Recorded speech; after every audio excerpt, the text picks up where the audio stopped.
Okay, let's get started, please. So we're in the middle of this thing called the limit ratio test. The ratio test.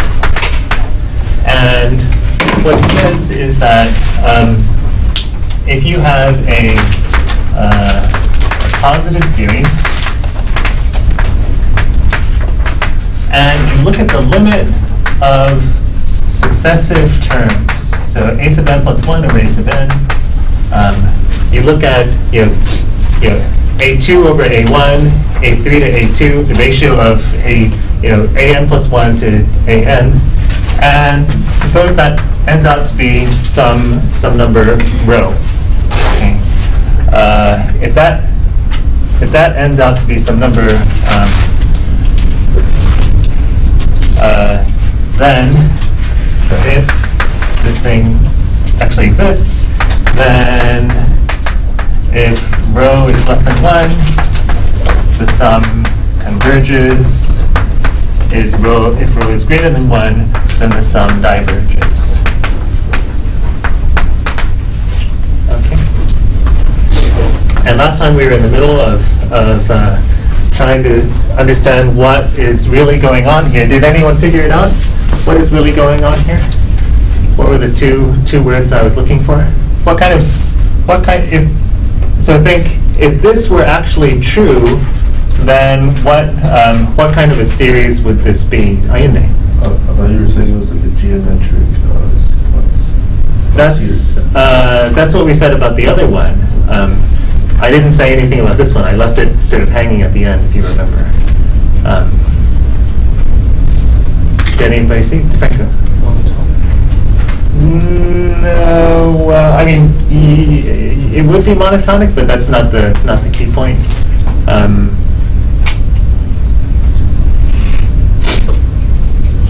Let's see. I think it is still geometric series. It is still geometric series, exactly. Yeah. So it's still going to be a geometric series, right? So again, you think, what if this were actually true? What if this were literally true?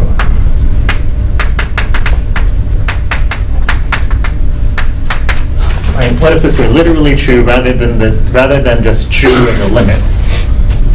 Right? If that were true, then the next term would be the previous term times rho. Right? Each term would be the previous term times rho. Right? So you would have a1, and then a2 would be a1 times rho. A3 would be a2 times rho, but that would be a1 times rho squared. Right? A4 would be, rho 3 times a1, etc., etc. Right? And so your series, right? So your series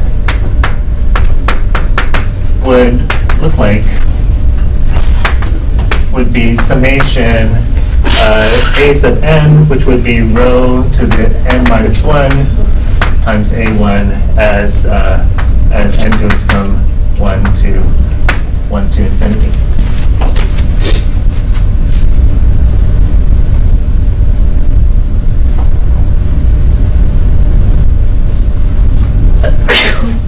Right? In other words, you would have the series a1 times summation of the rows to the n minus 1 as the index goes from 1 to infinity.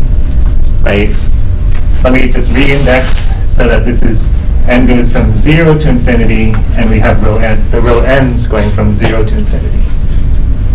Okay, that's the same thing. Let me just write it here as letting n go from 0 to infinity, summation rho n.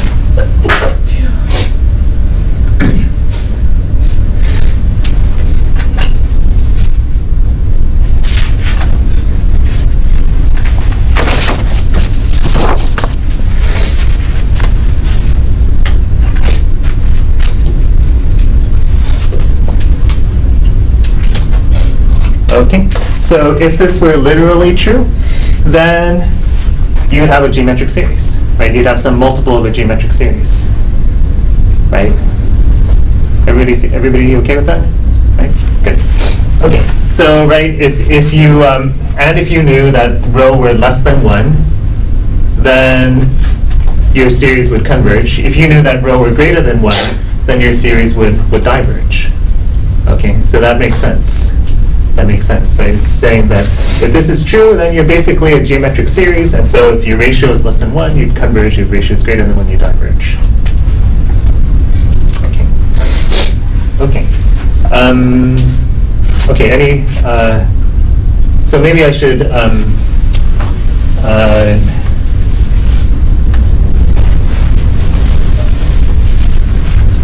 Okay. So so this is just like we did last time. This is the idea. Let me show you how the actual proof goes.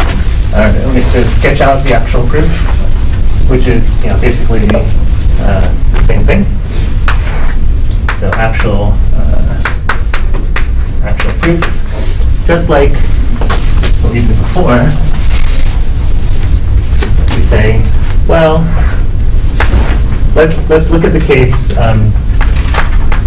when rho is less than 1. Okay, so here is 1, and here is rho. Okay, and we look at the series an plus 1 over an. Okay, so here's n equals 1, 2, 3, 4, 5, etc., etc. Okay. So we know that this thing is going to become arbitrarily close to rho, right? This ratio is going to become arbitrarily close to rho. So what we're going to do is say, well,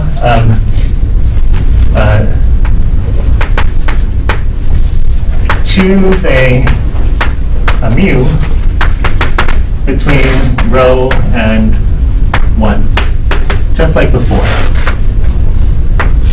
Choose some mu that's bigger than rho but less than 1.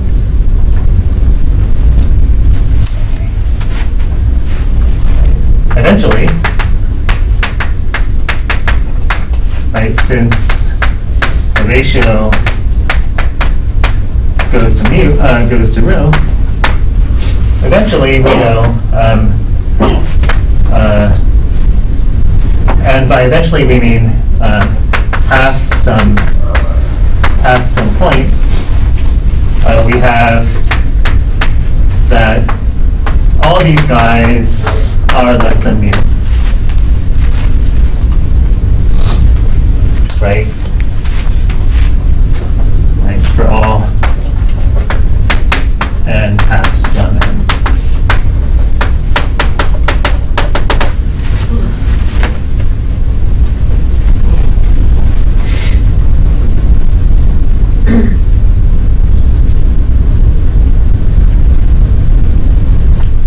Does that make sense? Everybody okay with that? Right? These things are converging to rho. Right? So we can say, okay, we want, if they converge to rho, we can make them stay between these two lines here. Right? They can stay, between this thing and this thing. Right? If they're converging to rho, we can certainly make them stay within these two bars. Right? But in that case, there's some point, and past that point, they all are going to be less than mu. Right? They're all going to be less than mu because that's, we've made them that close. Right? So all these things are going to be less than mu past some point. Right? But in that case, that says that an plus 1 is less than mu to the mu times an for all indices past that big N.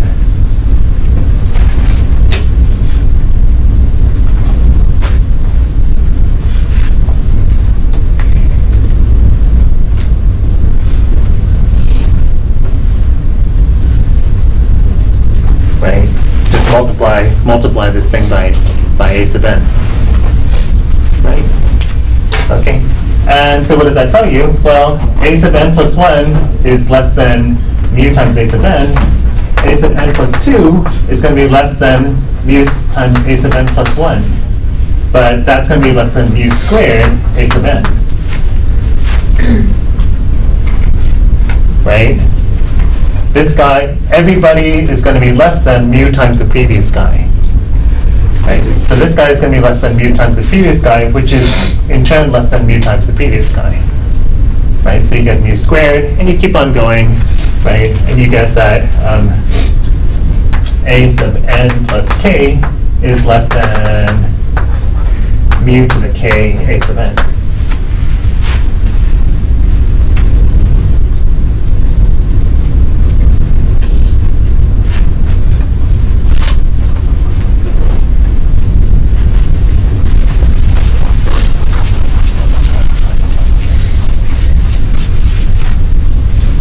Right? But that tells you that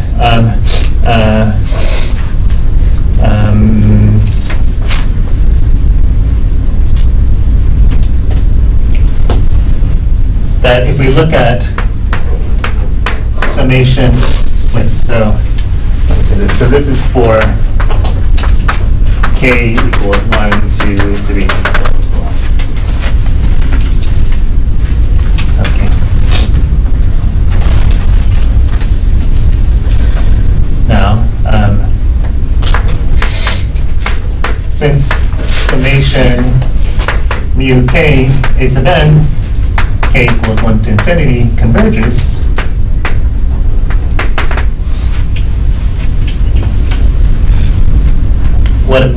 how do we finish it up? What am I going to say here? Since these guys converge, since the sum of these guys converge, well then, set? A n plus k is going to converge to 1. That's right. The sum of these guys also converges, right? By basic comparison.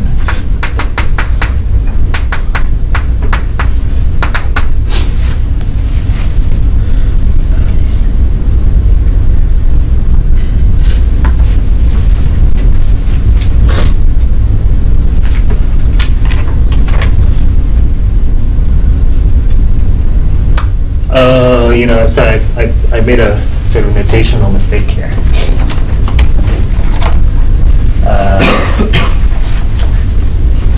Let me write it like this. This should be a capital N.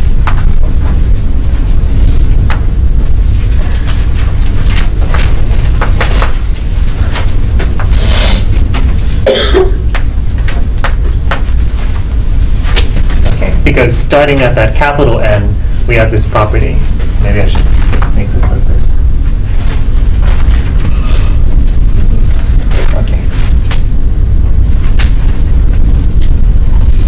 Right, starting at that capital N, we have this property. So this should be capital N here.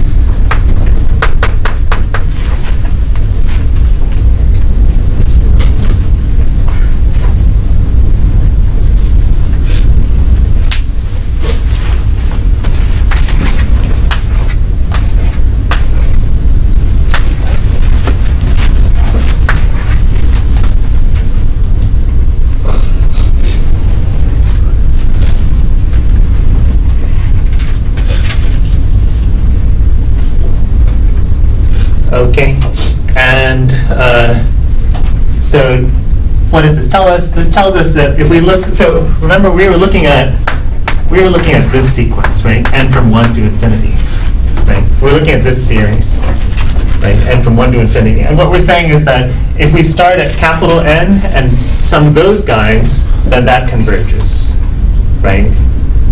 But if that guy converges, then your original series is still going to converge because you're just adding on a finite number of terms, right? This guy is this is the infinite series starting at. So let me say it this way: if I have a series like this, and I know that if I start at n equals 100, and then this thing converges, right? If this thing converges, well, then this thing is going to converge too, right? Because if you start at 100 and the partial sum sequence converges, well, starting at 1 is not going to change it that much, right? You're just going to add on, some number, right? The sum of the first 99 terms, right? So as long as the tail converges, as long as the sum of the tail converges, then the original the whole series is going to converge, right? Does that seem reasonable, right? If the sum from 100 to infinity converges, then the sum from 1 to infinity converges, because you're just adding on, a1 plus a99, right? Now that's not gonna affect whether it converges or not, right? Adding on a few numbers, right? If the sum of the from 100 to infinity converges, then the sum from 1 to infinity converges. Okay, so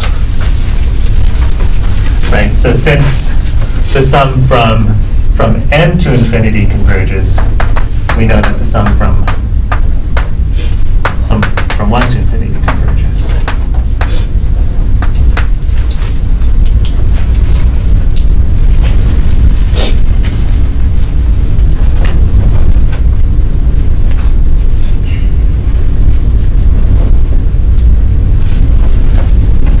Okay, but the main thing I want you to get out of this, is right here.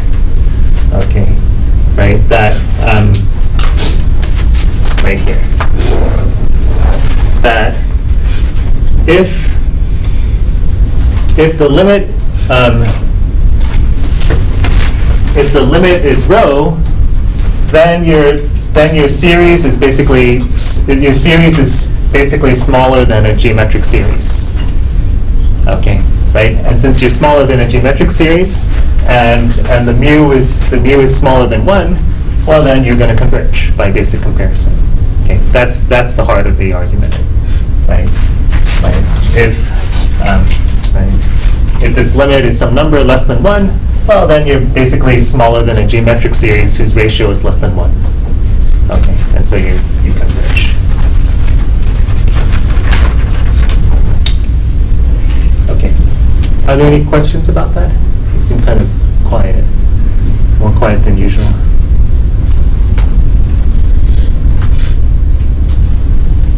Okay, are there any questions?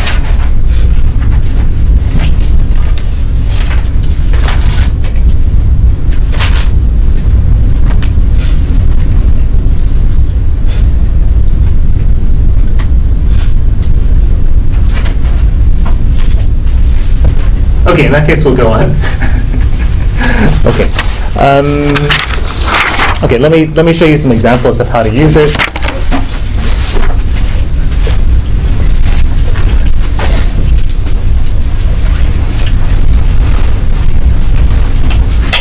Okay, I think I told you earlier about the association of my name with the word awkward on the internet. Did I mention this? No? Okay, it's kind of a funny story. So a few weeks ago, I was looking for some paper that I had written a long time ago. And so I Googled my name on the internet. And instead of finding this paper, I found like rateyourprofessor.com, blah, blah, blah. And so I was like, oh, I've never looked at rateyourprofessor.com, let me take a look at it. So the word awkward turned up so many times, it was kind of striking. Like, a nice guy, but awkward. I went to office hours. It was pretty awkward. Good lecture, but pretty awkward. Like awkward, just the word awkward showed up so many times. And then there was somebody who had a blog, and he'd written, he's like, oh, Professor O is my favorite teacher of all time. It was very, very nice. But he also had a line that said, Professor O rates high on the awkwardness scale, even after you normalize for him being a mathematician. So it's like saying, even if you look just within the world of mathematicians, right, even if you take into account that he's a mathematician, even so, he rates high on the awkwardness scale. So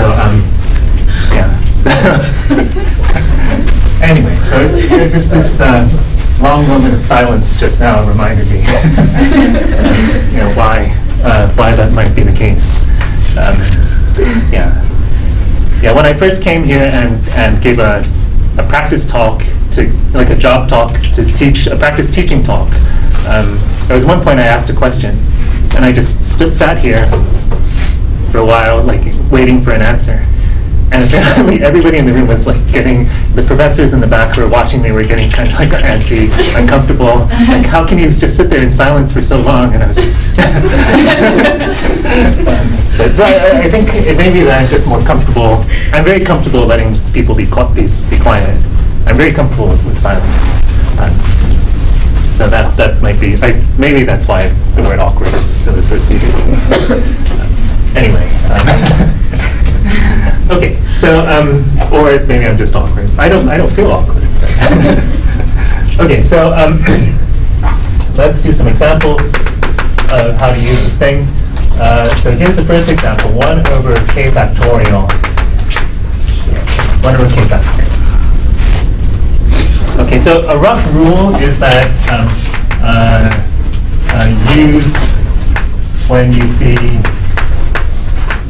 use ratio test when you see factorials. Use the ratio test when you see factorials. Okay, so here's one, it's got a factorial in it, and so you say, okay, I'm going to look at the ratio of successive terms, right? I'm going to look at the ratio of successive terms. Okay. So say, okay, well, this is the limit of 1 over k plus 1 factorial over 1 over k factorial.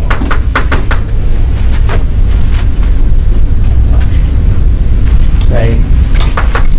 You multiply the top and bottom by k factorial, right? And you end up with k factorial over k plus 1 factorial.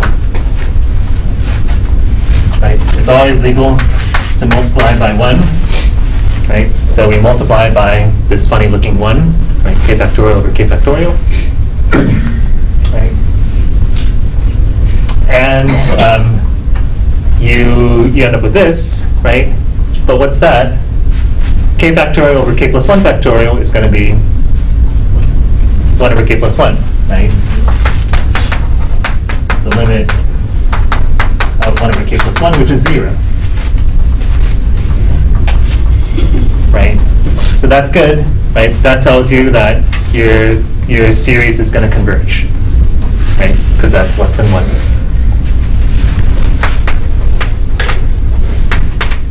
Your row ends up to be 0.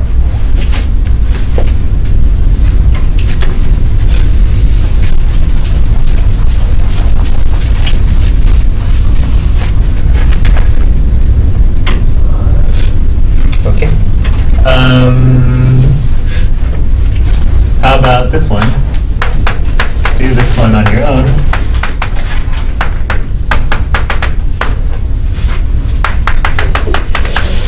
Okay. K to the k over k factorial.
turn to somebody nearby and talk with them, please?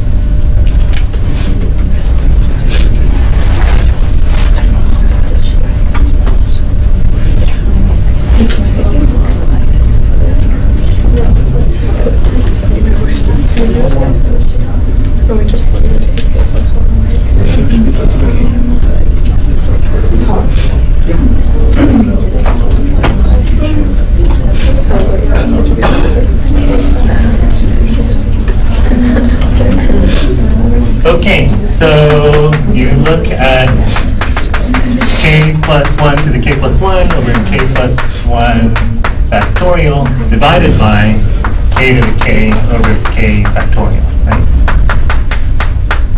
Right? In other words, multiplied by k factorial over k to the k.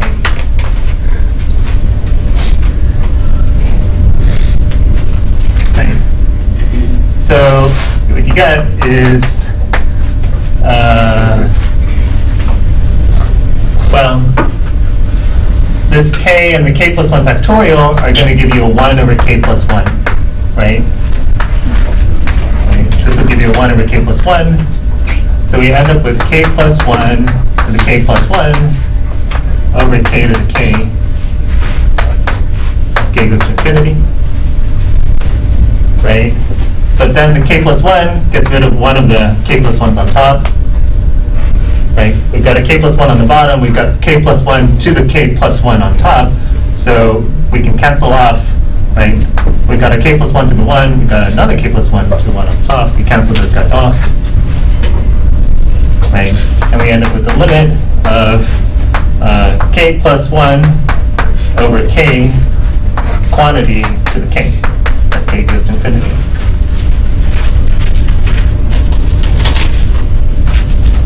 Right. This problem basically is checking your 4th grade knowledge of fractions. Right.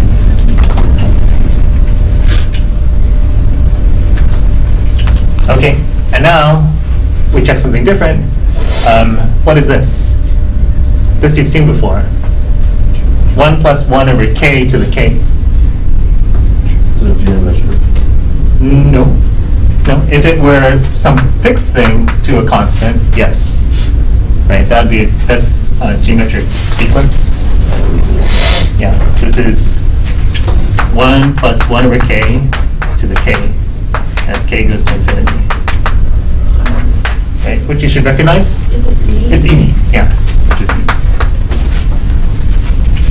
We saw that earlier using L'Hopital's rule.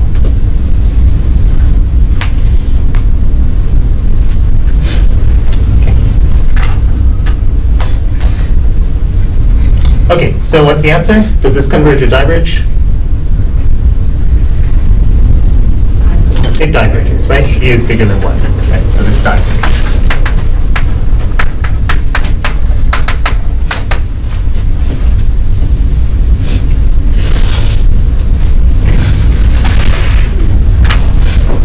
Okay.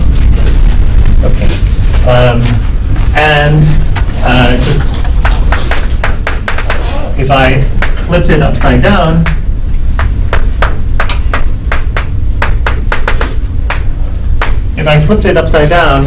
what's going to happen? What's going to happen to rho? Suppose I take the sum of, k factorial over k to the k.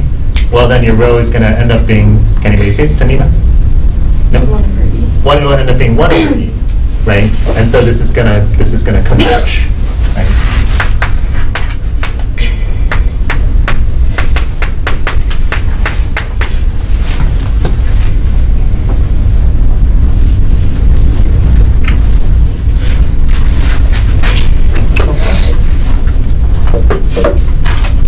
Okay, everybody see how to do it? Okay. Okay. So so at this point we have we've only been dealing with non-negative series, and we have a bunch of tests. We have a bunch of tests, right? We have the divergence tests. we have the integral test, the basic comparison, and we have the three children of the basic comparison, like limit comparison, ratio, and root.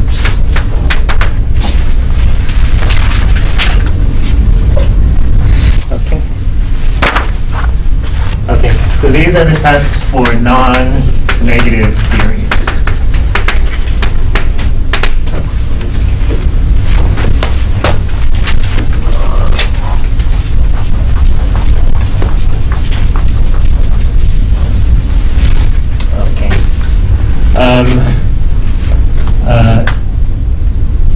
The next section is on non-negative series.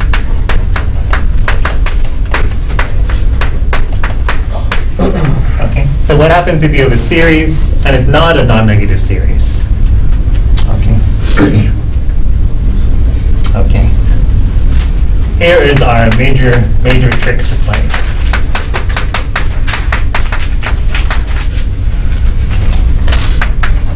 The theorem that says if the sum of the absolute values converges, then the sum of the original thing converges.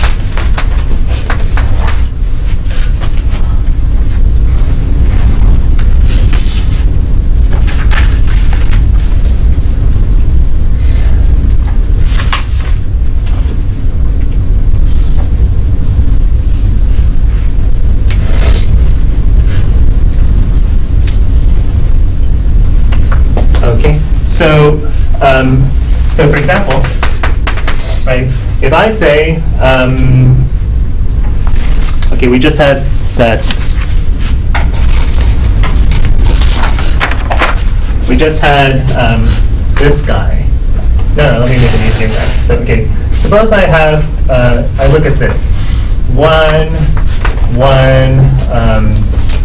over 4, so 1 over 2 squared, negative 1 over 3 squared, negative 1 over 4 squared, 1 over 5 squared, negative 1 over 6 squared, negative 1 over 7 squared, 1 over 8 squared, negative 1 over 9 squared, negative 1 over 10 squared, blah, blah, blah. Okay, so I say, I'd like you to look at, say, let me do it this way, the sum of all these terms. So you've got, there's some sort of pattern, like, well, I'm kind of messed up. Let me start from here.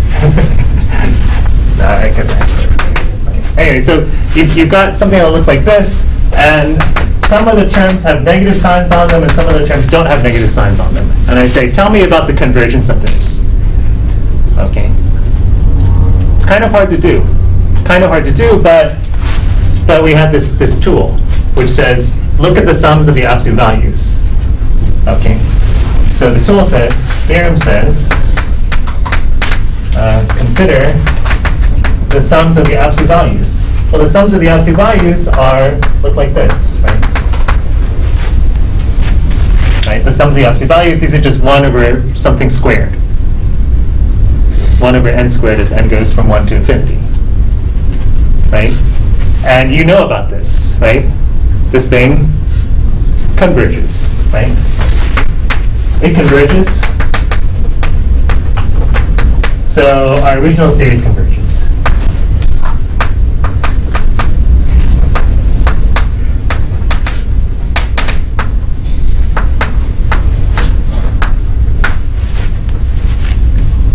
Okay.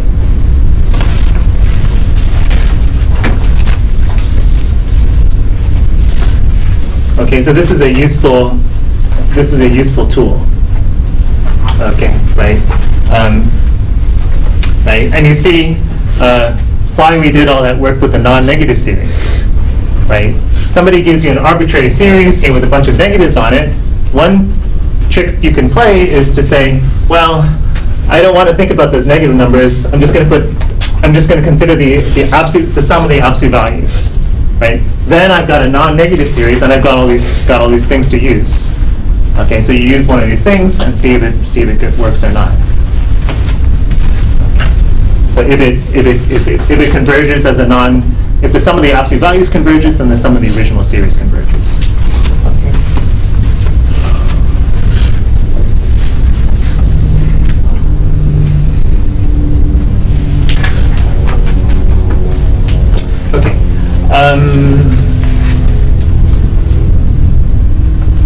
Okay. So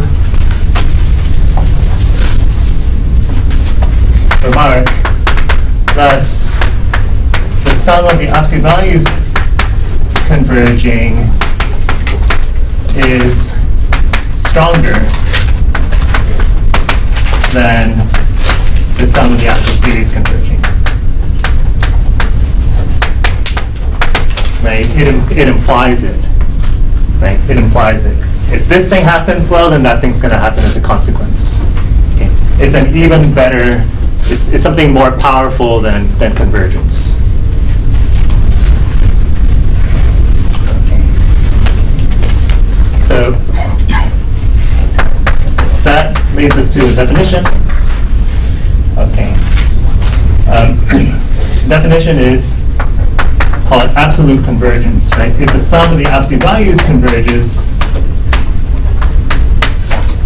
we say the series is absolutely convergent.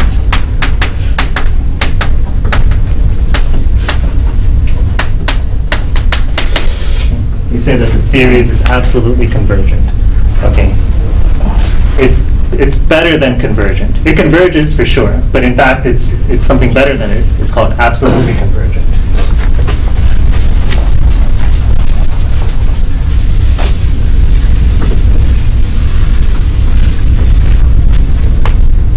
Okay, so the way you might want to think of it like this.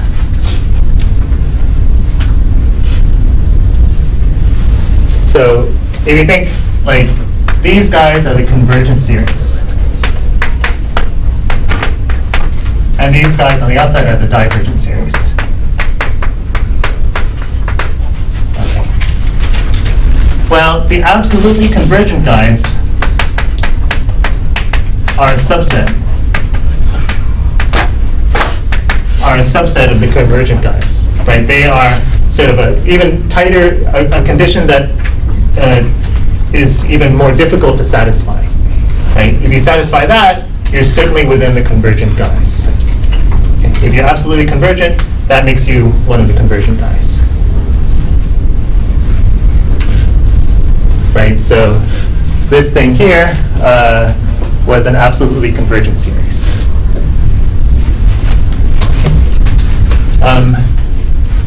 This way of thinking leads us to the following definition. If the series is convergent, but not absolutely convergent, we call it conditionally convergent.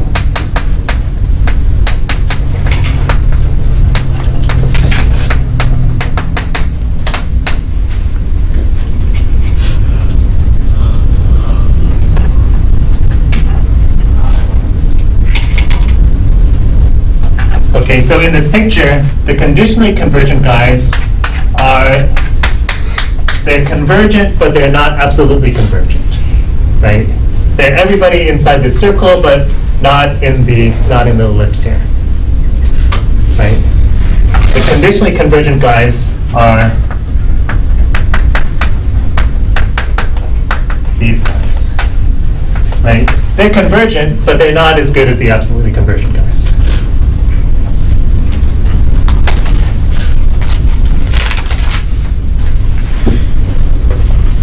Okay.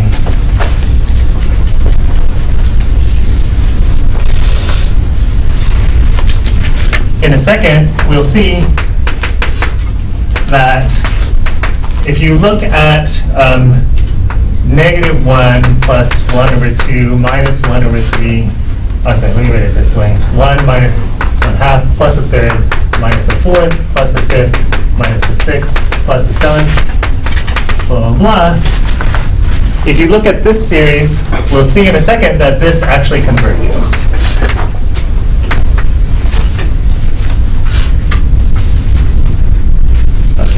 we'll see in just a minute that this thing actually converges. Does it converge absolutely? You can tell already by my tone. No, right? No, it doesn't. Why not? For it to be converge absolutely, you have to say that this thing converges, right? 1 over n. We already know that that diverges by the integral test, right? You compare with integral 1 over x, right? Diverges, right? Does not converge absolutely, right? No, right? This thing is the harmonic series, the so-called harmonic series, and diverges. Okay, so this is an example of a conditionally convergent series, right? It converges, but its absolute, some of the absolute values diverges, right? It converges, right? It's in this class of convergent guys, but it's not absolutely convergent.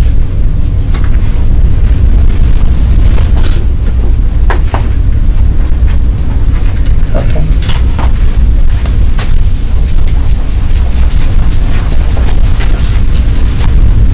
Okay, everybody getting this distinction? Okay, so previously we had convergent, divergent, right? We divided the world into there's the convergent guys and then the divergent guys. But now we're splitting the convergent guys into subclasses, right? There's the absolutely convergent guys and then just the conditionally convergent guys. But they're all still on the side of the convergent guys. Yes, Anna? Are there any series that are neither convergent nor divergent? No, because if you're not convergent, you're just called divergent. Divergent means not convergent. Yeah. Okay, so let me just quickly introduce the thing we'll talk about next time. So this thing is a particular kind of series. It's what's called an alternating series.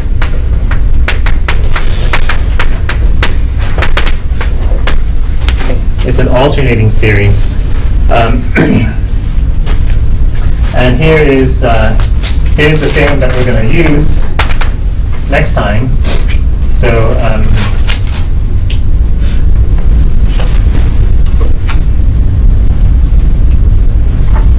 okay, so if all the terms are positive,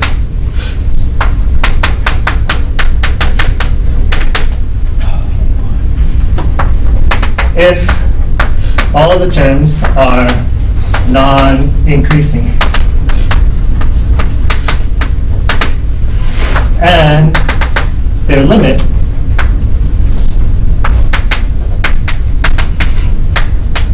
goes to 0, then the sum of the alternating terms converges.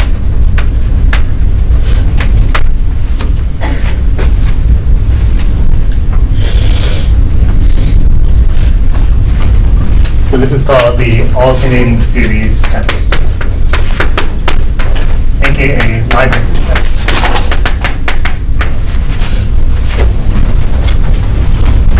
Okay, so just a second.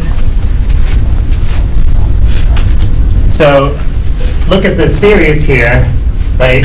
We've got 1, 1/2. If we look at 1, 1/2, 1/3, 1/4, blah, blah, blah, well, all these terms are positive. It's non-increasing, right? It's a decreasing series, and the series goes to 0. The sequence goes to 0, right? They satisfy all 3 of those conditions. And so what this tells us is that if we put alternating signs on it, and sum them all together, then that converges. Okay, so that's how you use it. Okay, we'll talk more about it next time.